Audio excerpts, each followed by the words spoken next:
3 YouTube சேனல்கள் வியாபாரத்திற்கு இருக்கிறது. தேவைப்படுபவர்கள் இந்த எண்ணுக்கு தொடர்பு கொள்ளுங்கள்.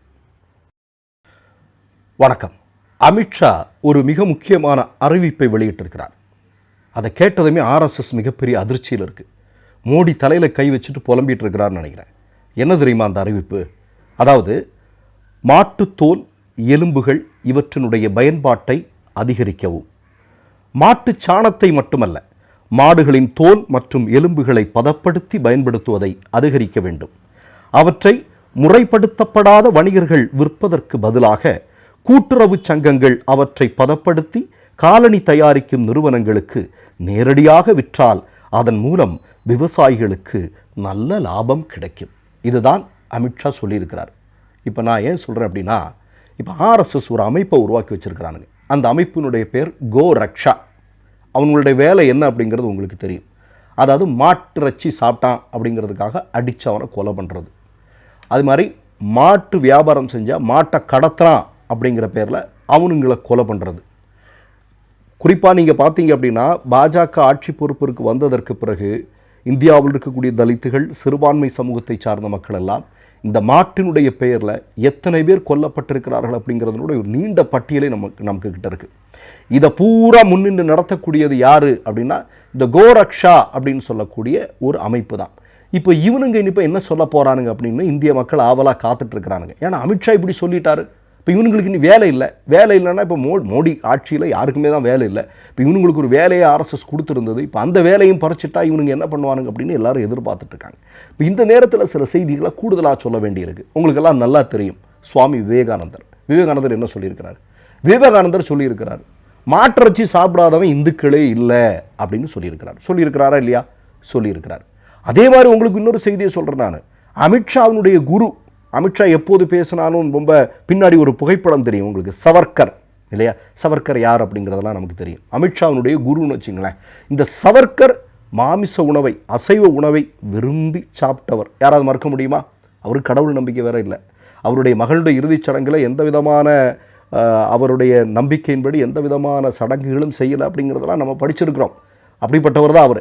இப்போ நான் என்ன கேட்குறேன் அப்படின்னா, மோடியினுடைய ஆட்சி காலத்தில் இந்தியாவில் பொதுவாக புரதச்சத்து, ஒரு மனிதன் சராசரியாக எடுக்கக்கூடிய புரதச்சத்தினுடைய அளவு ரொம்ப ரொம்ப குறைஞ்சிருக்கு. கர்ப்பிணி பெண்களுடைய நிலைமை, குழந்தைகளுடைய நிலைமை, இதெல்லாம் ரொம்ப சிக்கலாக இருக்குது அப்படிங்கிறது தெரியும். இப்போ ஏழை எளிய இந்து மக்கள், நான் என்ன சொல்கிறேன், அவர்களுக்கு புரதம் வேணும்னா மாட்டிறைச்சி, ரொம்ப வசதி இல்லைன்னா கருவாடு, இந்த மாதிரியான விஷயங்களில் தான் இது பண்ண முடியும். ஆனால் இன்றைக்கி மாட்டிறைச்சி அப்படிங்கிற பேரை சொன்னாலேயே எல்லாருமே பயப்படுறாங்க. ஏன்னா இவர்கள் ஆட்சி அதிகாரத்தில் இருக்கிறாங்க. என்ன வேணாலும் செய்வானுங்க. செஞ்சதுக்கப்புறம் சர்வசாதாரணமாக பிணையில் வெளியே வந்துடுவானுங்க. அதை சாப்பிட்றதுக்கே குறிப்பாக தென்னிந்தியா மட்டும் கொஞ்சம் பரவாயில்ல. தென்னிந்திய மாநிலங்கள் அந்த விஷயத்தில் ஓரளவுக்கு தப்பிச்சிருச்சுன்னு வைங்களேன். இப்போ இந்த மாதிரியான சூழல் தான் இருக்குது. இப்போ நான் இந்த நேரத்தில் இன்னும் சில செய்திகளை சொல்ல விரும்புகிறேன். உங்களுக்கு நல்லா தெரியும். அதாவது மோடி அவர்கள் ஆட்சி பொறுப்பிற்கு வந்த சில மாத காலங்களிலே என்ன சொன்னார்? இந்தியா பீஃப் எக்ஸ்போர்ட், மாட்டிறைச்சியை ஏற்றுமதி செய்வதில் ஒரு மிகப்பெரிய சாதனையை செய்திருக்கிறது. உலகத்திலே 2வது மிகப்பெரிய நாடு மாட்டிறைச்சியை விற்பனை செய்வதில், ஏற்றுமதி செய்வதில் உலகிலேயே 2வது மிகப்பெரிய நாடு அப்படிங்கிற மாதிரிலாம் பெருமிதம் அடைஞ்சிட்டு இருக்கிறார். ஆனால் அதே நேரத்தில் சில செய்திகள் வந்து கொண்டிருந்தது இல்லையா? உங்களுக்கு தெரியும், குஜராத் மாநிலத்தில் ஜிக்னேஷ் மேவானி என்று சொல்லக்கூடிய ஒரு மிக முக்கியமான தலைவர் எதற்காக போராட்டம் நடத்தினார்? நாங்கள் இனிமேலா மாட்டினுடைய தோலையோ மாட்டினுடைய எலும்புகளோ எடுத்து எங்களுடைய மக்களை அப்புறப்படுத்துவார்கள், அந்த வேலைகளை நாங்கள் செய்ய மாட்டோம்னு ஒரு மிகப்பெரிய போராட்டம் குஜராத்தில் நடுங்கியது. எதற்காக அவர் செய்தார் அப்படிங்கிறது மோடிக்கு தெரியும் இல்லையா? ஆனால் இன்றைக்கி அமித்ஷா சொல்லியிருக்கிறாரு, இல்லை நீங்கள் மாட்டுத்தோல், எலும்புகளுடைய பயன்பாட்டையெல்லாம் அதிகமாக பயன்படுத்துங்க, அதை அதிகரித்து ஏதாவது பண்ண முடியுமான்னு பாருங்கள் அப்படின்னு சொல்லியிருக்கிறார். இப்போ தான் இவர்களுடைய சூழ்ச்சிகள் இல்லையா, காலமாக நம்ம சொல்லிகிட்டு இருக்கிறோம்.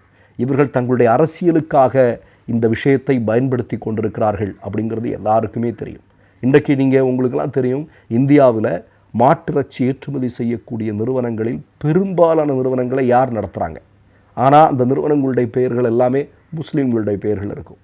முஸ்லீம்களுடைய பேரில் இருக்கக்கூடிய பெரும்பான்மையான நிறுவனங்களை நடத்துகிறவன் யார் அப்படின்னு பார்த்தா நமக்கு எல்லாருக்குமே தெரியும் இல்லையா? அவெல்லாம் சைவத்தை நம்பி சைவப்படி வாழ்ந்து கொண்டு இருக்கக்கூடியவன், அசைவ உணவுகளை சாப்பிடக்கூடியவன் அல்ல. அதனுடைய ஓனர்லாம் யாருன்னு பார்த்தா. ஆனால் மாட்டினுடைய தோலை வைத்து பல்வேறு விஷயங்களை செய்யக்கூடிய மிகப்பெரிய வணிக நிறுவனங்களை நடத்துவது யார் அப்படின்னு பாருங்களேன். நீங்கள் ஒரு பட்டியல் எடுத்து பாருங்கள். நீங்கள் ஒன்றுமில்லைங்க, இன்றைக்கி மிகப்பெரிய குற்றச்சாட்டுக்குள்ளாகி இருக்கக்கூடிய இந்த பதஞ்சலி நிறுவனத்தில் இப்போ மாடெல்லாம் விட்டுருங்க, எதனுடைய எலும்புகளை எல்லாம் பயன்படுத்தி கொண்டிருக்கிறார்கள் அப்படின்னு பிருந்தா காரத் வந்து ஒரு மிக முக்கியமான ஒரு கேஸ் ஒன்று சுப்ரீம் கோர்ட்டில் போட்டிருக்காங்க. அதெல்லாம் உங்களுக்கு தெரிஞ்சிருக்கும்னு நினைக்கிறேன்.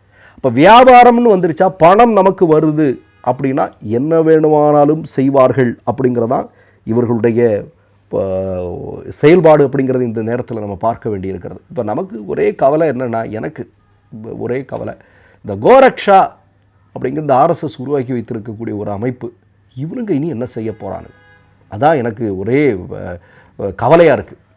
ஏன்னா இவனுக்கு தெரியும், ஒரு ஒரு ஒரு முதியவர், மறந்துட முடியுமா நம்ம, ஒரு முதியவர் வீட்டுக்குள்ளே போகிறாங்க, போயிட்டு அவர் மாட்டு இறைச்சி சாப்பிட்டாருன்னு அடித்து கொலையே பண்ணிட்டாங்க. ஆனால் கடைசியில் அவர் சாப்பிட்டது அது கிடையாது அப்படிங்கிறது தெரிஞ்சுதா இல்லையா? இது நடந்தது. ஆனால் அவனுங்க இன்றைக்கி என்ன ஆச்சு, அவனுங்க மேலே என்ன நடவடிக்கை, அவனுங்களுக்கு ஆயுள் தண்டனை கொடுத்துட்டாங்களா? இந்த மாதிரி கும்பல் படுகொலைகளை செய்யக்கூடியவர்களுக்கு ஆயுள் தண்டனையை கொடுத்துட்டாங்களா? இல்லை. அவன் பிணையில் வெளியே வந்து சுற்றிட்டு இருக்கிறான். அவனை பிணையில் எடுக்கிறது, அவனுக்கான பாதுகாப்பை கொடுக்கறது யார் அப்படிங்கிறதெல்லாம் நமக்கு தெரியும். இப்போ ஒருபுறம் இந்த மாதிரியான அறிக்கைகளை விடுவது, மறுபுறம் தங்களுடைய அரசியல் அதிகாரத்திற்காக மக்கள் மத்தியில் பிளவாத அரசியல் உருவாக்குவதற்காக இன்னொரு அரசியலை செய்வது. இது இன்று நேற்றல்ல. இவர்கள் ஆர்எஸ்எஸ் என்கிற இயக்கம் என்றைக்கு இந்தியாவில் ஆரம்பிக்கப்பட்டதோ அன்றைக்கே பிளவாத அரசியலால் தான் நாம் நிற்க முடியும், அது இருக்கிற வரைக்கும் தான் நமக்கு ஆயுளே அப்படிங்கிறதுக்கான திட்டத்தோடு தான் அவர்கள் 100 வருடமாக செயல்பட்டு கொண்டிருக்கிறார்கள். ஆனால் அவை எல்லாமே மக்கள் விரோத செயல்களாக இருக்கிறது என்று ஒவ்வொன்றா அம்பலப்பட்டு நிற்கிறாங்க. மற்றொரு நிகழ்வில் சந்திப்போம். நன்றி, வணக்கம். மை நேம் இஸ் ரெட் சேனலை சப்ஸ்கிரைப் பண்ணிக்கோங்க. அதுக்கப்புறமா பக்கத்தில் இருக்கிற ஜாயின் பட்டனை கிளிக் பண்ணீங்கன்னா ஒரு நியூ பேஜ் ஒன்று ஓப்பன் ஆகும். அதுலேயும் ஜாயின் பட்டனே கிளிக் பண்ணிக்கோங்க. அதில் பார்த்தீங்கன்னா credit card, debit card options இருக்கு. இதில் உங்களுக்கு விசா, மாஸ்டர் கார்டு, ரிப்பே அப்படின்னு 3 ஆப்ஷன்ஸ் கொடுத்துருக்காங்க. அதில் நீங்கள் எந்த கார்டு சூஸ் பண்ணுறீங்களோ அந்த கார்டோட நம்பர் என்டர் பண்ணிக்கோங்க. அப்புறமா கார்டோட வேலிடிட்டி மந்த் அண்ட் இயரை டைப் பண்ணிக்கோங்க. அடுத்தபடியாக உங்கள் கார்டோட பின்னால் CVC கோடுன்னு சொல்லிட்டு 3 நம்பர்ஸ் கொடுத்துருப்பாங்க. அந்த நம்பரை இதில் என்டர் பண்ணிக்கோங்க. அப்புறமா அட்ரஸ் அண்ட் இன்ஃபர்மேஷன் என்டர் பண்ணிட்டு பைங்கிற பட்டனை கிளிக் பண்ணிக்கோங்க. ஒருவேளை உங்க கார்டு நம்பர் இன்வாலிட்னு காமிச்சிச்சுன்னா உங்க கார்டில் இன்டர்நேஷனல் யூசேஜை எனேபிள் பண்ணுங்க.